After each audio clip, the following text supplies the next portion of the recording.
کیا آپ کو معلوم ہے روس بیک وقت حیران کن اور دلچسپ ملک ہے۔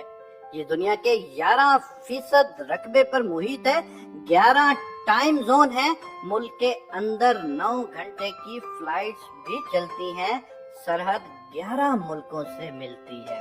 یہ جنوب میں جاپان، چین، شمالی کوریا اور منگولیا سے ملتا ہے۔ درمیان میں سینٹرل ایشیا کے ملکوں Kazakhstan, Tajikistan, Uzbekistan, Turkmenistan, Azerbaijan, Georgia اور آرمینیا۔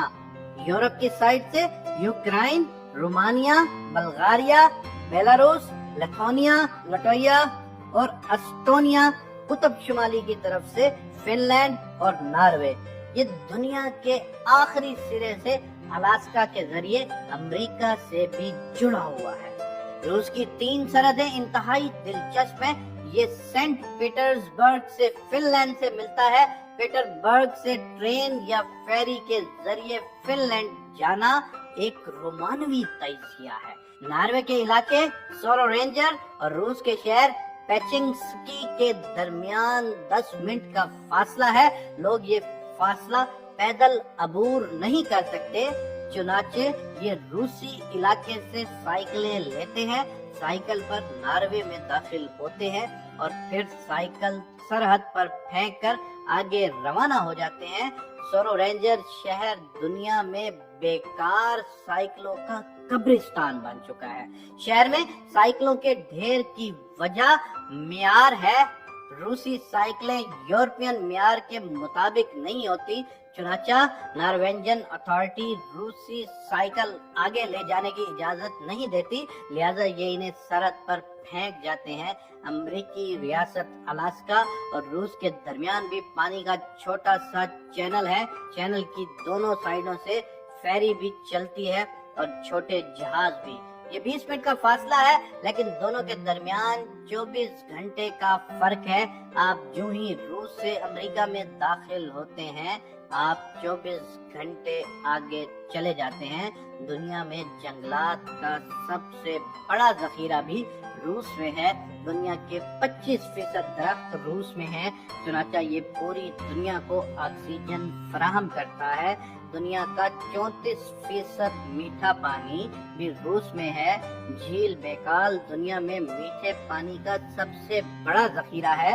دنیا کا سب سے بڑا دریا والگا بھی روس میں بہتا ہے۔ دنیا کے سب سے زیادہ دریا بھی روس میں ہے۔ اس ملک میں 36 دریا بہتے ہیں۔ دنیا کا سرد ترین مقام اومیاکان بھی روس میں ہے۔ اومیاکان کا درجہ حرارت -55 ڈگری سینٹی گریڈ تک گر جاتا ہے۔ 1983 میں اس کا درجہ حرارت -99.2 ڈگری سینٹی گریڈ تک ریکارڈ کیا گیا تھا۔ دوسرا سرد ترین مقام ویرخویانسک بھی روس میں ہے۔ ویرخویانسک کا درجہ حرارت -45 ڈگری تک گر جاتا ہے، لیکن اس کے باوجود دونوں ٹاؤنز میں زندگی چلتی رہتی ہے۔ ان دیہات تک صرف سردیوں میں پہنچا جا سکتا ہے۔ کیوں؟ کیونکہ سردی میں دریا جم جاتے ہیں اور ان جمے ہوئے دریاؤں پر ٹرک، بسیں اور گاڑیاں دوڑنے لگتی ہیں۔ دنیا کا گہرا ترین میٹرو اسٹیشن بھی روس کے شہر سینٹ پیٹرز برگ میں ہے۔ اس کی گہرائی 86 میٹر ہے۔ ماسکو کی زیر زمین ٹرین بھی زمین سے 82 میٹر گہرائی تک جاتی ہے۔ یہ اوسطاً 40 میٹر گہرائی ہے اور اس کے اسٹیشن دیکھنے کے قابل ہیں۔ یہ شاہی محلات اور آرٹ کا نمونہ دکھائی دیتے ہیں۔ ماسکو کے زیر زمین ریلوے سے روزانہ 60 لاکھ لوگ سفر کرتے ہیں۔ روسی لوگ بہت خوبصورت اور سمارٹ ہیں۔ یہ لوگ مسکراتے نہیں ہیں۔ آپ یہ جان کر بہت حیران ہوں گے کہ روس میں بچوں کو اسکول میں نہ مسکرانے کی ٹریننگ دی جاتی ہے، لہذا آپ کو اگر روس میں کوئی شخص کہکا لگاتا ہوا نظر آئے تو آپ جان لیں یہ روسی نہیں بلکہ کوئی غیر ملکی ہے۔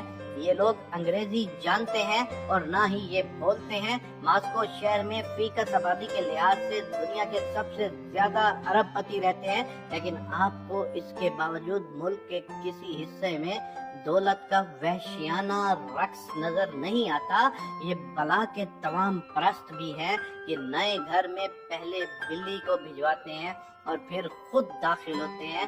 بلی اگر گھر میں داخل نہ ہو تو یہ گھر گرا دیتے ہیں یا پھر بیچ دیتے ہیں. یہ دولت مند ہونے کے لیے اپنے بائیں ہاتھ سے کتے کا پاؤں رگڑتے ہیں اور پیٹر دی گریٹ کے مجسمے کے نیچے سکے پھینکتے ہیں.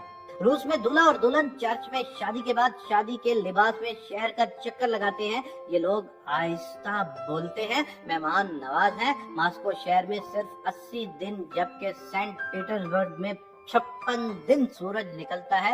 پورے ملک میں سال کے باقی دن دھند، بادل اور بارش رہتی ہے. یہ لوگ اولاد کو ترسے ہوئے ہیں.